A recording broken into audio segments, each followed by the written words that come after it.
This morning, I watched a man in overalls detail a small gray SUV parked in the rain wet street. Steam billowing, every inch scrubbed, professional setup, meticulous work. And all I could think was, it's going to rain tonight. Leaf rot everywhere, puddles forming, the forecast clear about what's coming. I sat at my window feeling the absurdity of it all that care, all that precision, and the car would be dirty again before dinner. But maintenance isn't futile just because it's cyclical. I cut my hair knowing it grows back. I eat knowing I'll be hungry tomorrow. I clean my house knowing dust returns whether I invite it or not.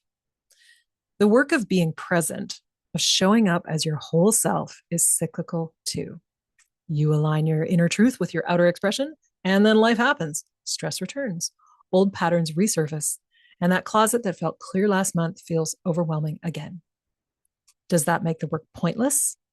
Or does it reveal something deeper about why we're doing it at all? Because the person who called that detailer had a choice. They could have waited for better weather, done it themselves with a garden hose, or decided good enough was fine. But they chose professional care on a Tuesday with rain in the forecast. That choice says something about who they are when no one's measuring. Maybe they have an important meeting.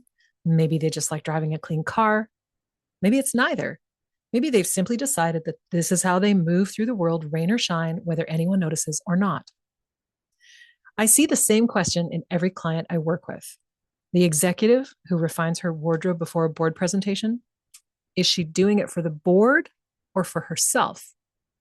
And the answer matters more than you think, because work done for external validation collapses the moment conditions change.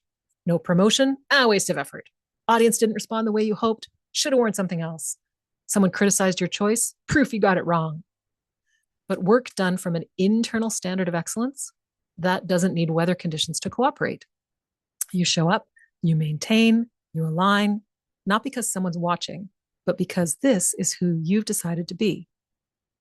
I've been thinking about this a lot lately, about the difference between performed presence and practice presence, between dressing for approval and dressing for truth. The three C's, character, congruence, and choice, in my framework are not a one-time project. They're a practice, a rhythm, a returning. You know your character, and then life reveals new layers.